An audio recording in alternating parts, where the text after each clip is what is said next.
তোমাক মোৰ পৰিচয় লাগে, তোমাক মোৰ পৰিচয় লাগে, তেনেহলে শুনা, মই কোন জানা? শুক্ৰাচাৰ্য কন্যা মই অৰজা, মই তোমাৰ গুৰু শুক্ৰাচাৰ্যৰ কন্যা। পিছে পিতাই যে এতিয়া ঘৰত নাই, পিতাই গৈছে অন্যফালে।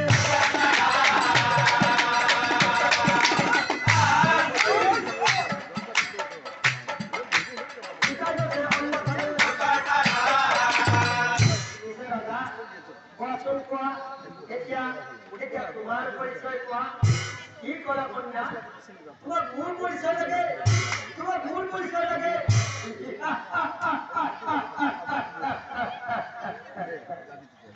পৰীক্ষাটো লণ্ডন মই আৰু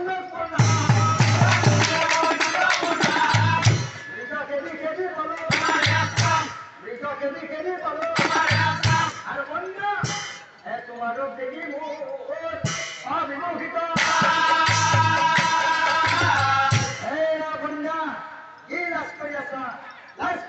প্ৰয়োজন নাই, কাৰণ এইখন আছে ভিতৰত কেৱল তুমি আৰু মই। হতানে চলি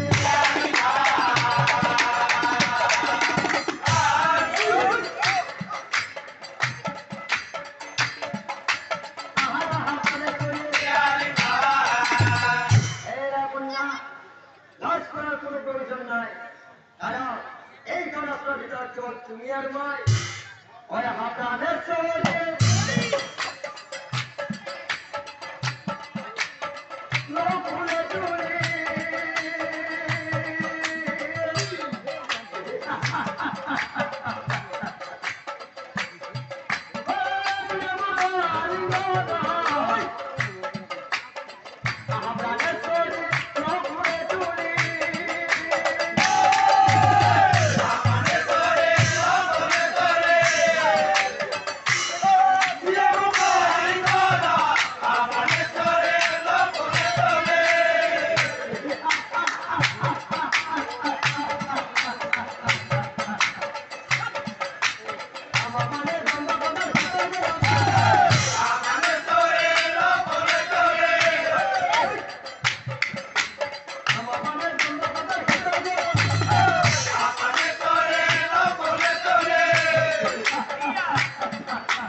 মই তোমাৰ গুৰু কন্যা, সম্বন্ধত মই তোমাৰ ভগ্নীয়ে গলো।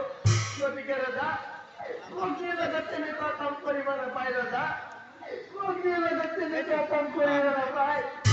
তুমি যি বাটে গীতা সেই বাটে উভতি যোৱা। আৰু কান্দি কান্দি বুঢ়ীৰ কন্যা ভিতৰলৈ ভিতৰতে গ'ল, ভিতৰতে গ'ল, মোৰ ভিতৰতে যোৱাই ভাল। কন্যাকে দেখে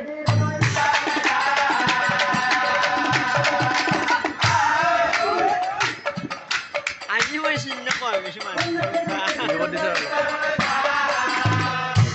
এতিয়া ছাত্ৰ ৰাষ্ট্ৰপাল দণ্ডক ৰজা ইমান জ্ঞানী আৰু ইমান ধনী আছিল, যাৰ ফলত তেওঁ নিজৰ ৰাজ্যত কোনোদিনে একো বেয়া কাম কৰা নাছিল। কিন্তু বিধিৰ লিখন নাযায় খণ্ড। আৰু আনফালে মুনিৰ কন্যা দণ্ডক ৰজা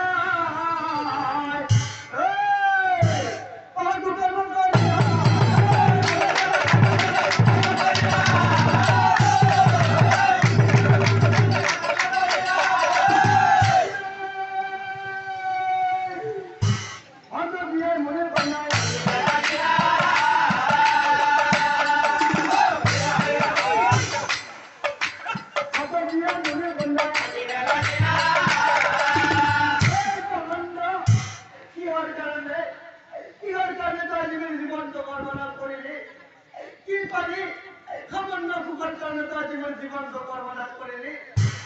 হে ভগবান, এই কখনো দণ্ড করে আজ মুখ কলঙ্কিনী করিলে মই কলঙ্কিনী বলো, মই আর কলঙ্কিনী করছে যাতে তো ভগবান মুক্তি নিবারি মুক্তি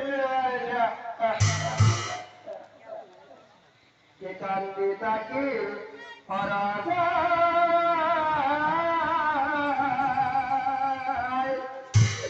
ও শ্রমর মাধব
আশা পিতা মুরা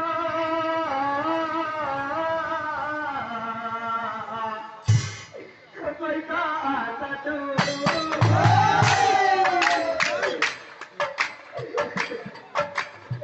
কিয়াদি পড়া তোমার কন্যা